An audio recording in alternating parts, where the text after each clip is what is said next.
Hello everyone, my name is Meggie Keung. I hope you enjoyed that short excerpt from Johann Sebastian Bach titled St. Matthew's Passion, Aus Liebe, in A minor. I've been playing the flute for about 14 years now, and I've always been fascinated how music connects people. In this presentation, I'll be going over my strategic plan for my passion project, which is titled Echoes of a Traveling Flutist University Guest Artist Series. This project entails traveling to 5 different universities across the country and sharing my unique sound of flute and electronics. This is everything I'll be going over today. First is vision, mission, and values. The vision, not only for this passion project, but for myself, is to introduce innovative flute music to the world. My mission is to provide new experiences through flute and electronic productions. And my 3 values are to have fun, create authentic sound, and encourage innovative ideas. Moving on to business team and summary. A little bit about my background. I went to the University of Arizona and studied under Dr. Brian Luce.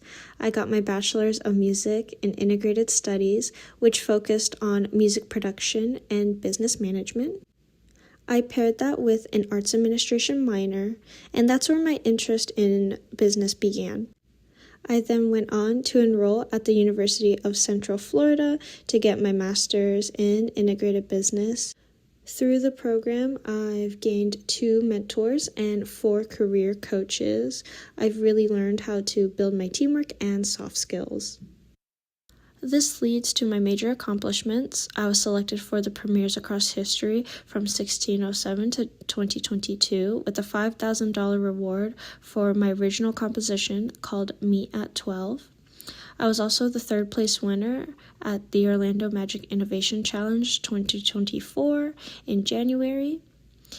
And I was also the 1st place winner at the MSM IB Capstone Competition in 2024 this past July. My diverse background is the reason why I want to share my style of music with different universities and show aspiring artists that they can go outside the box and have fun with their music. Next is the inputs, where we go over external and internal analysis. The first external analysis I did was Porter's 5 forces, where we looked at competitive rivalry, supplier power, buyer power, threat of substitution, and threat of new entry. For me in my field, competitive rivalry and threat of substitution are the most prevalent, as buying a flute is easily accessible. And there are thousands of flutists around the world that are both amateurs and professionals having fun playing the flute.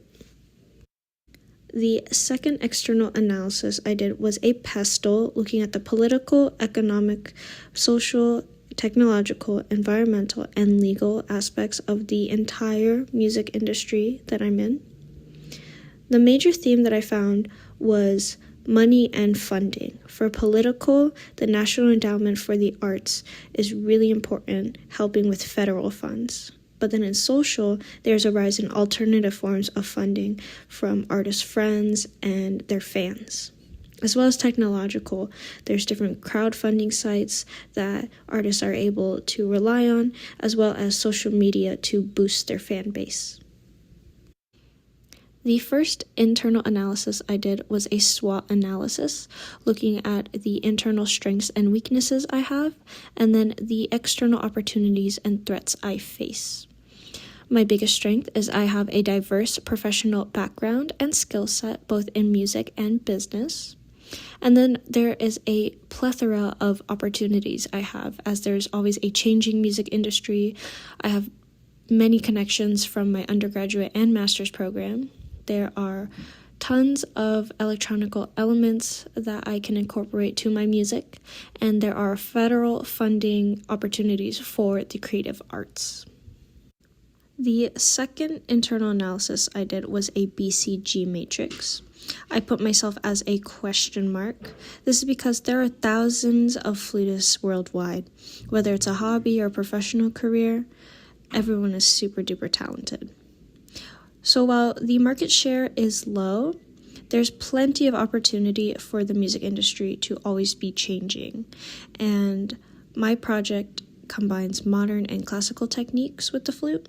So that is where the potential for growth comes in to hopefully get me to that star. Next is the competitive analysis. Looking at competitive analysis can be challenging. The current market share for inspiring artists is low, and the 3 to 5 year forecast for revenue shows that it's declining. My current competitors include my colleagues from the University of Arizona. I met all these individuals my time at the studio, as well as YouTube cover artists that I found. They have similar musicianship and ideas as me, but when looking at competitors, it's important to understand how you can differentiate yourself and adapt to the competition. Now on to stakeholder management. The stakeholders that I'll be working with is, of course, myself, Meggie Keung, then a social media manager, collaborating performers, prospective universities, the university music students, and then general audience members. I want to highlight the prospective universities I like to work with: the University of Arizona, the University of Miami, University of North Texas, University of Illinois, Urbana-Champaign, and Brown University. I chose these 5 because each of their music departments embraced experimental music and innovative ideas. Connected to that is stakeholder communication. When working with stakeholders, it's important to understand what information you want to share with them, the communication method, and how often. This is just an overview of how I would communicate to all my stakeholders. Next is focus areas and scenarios. When planning for the future, a strategic plan looks at years 3 through 5. Listed below are different scenarios, both positive and negative, that could affect my career. With those scenarios, it's important to look at risk and contingencies. This chart illustrates the probability and impact of each of the risks that could occur.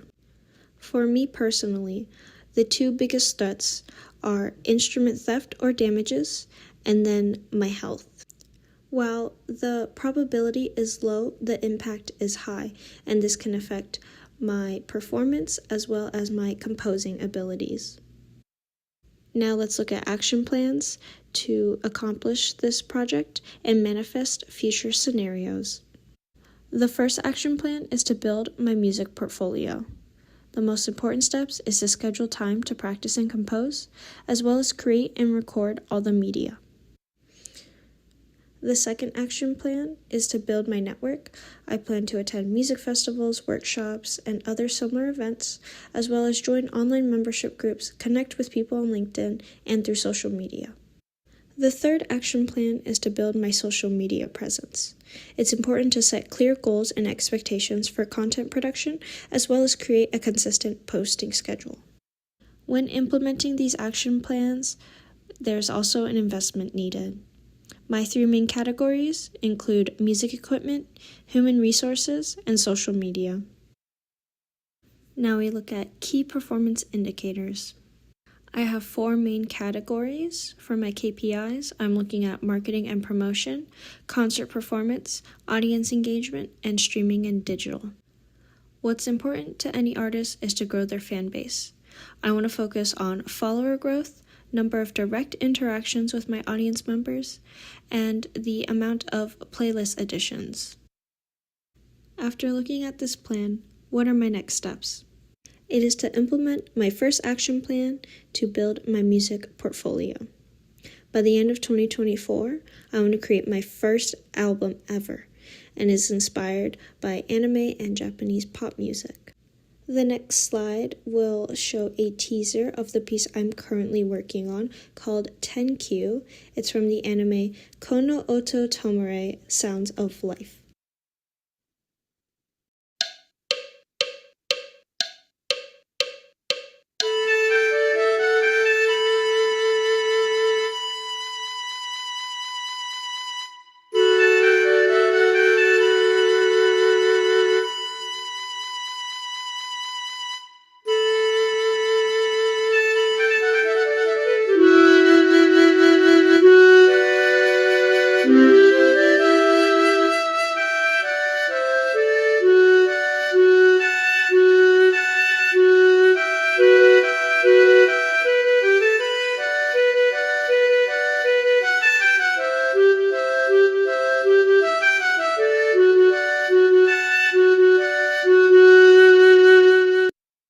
Thank you so much for listening to my presentation about my passion project and strategic plan. Feel free to connect with me on any of my socials, and please look forward to my musical journey.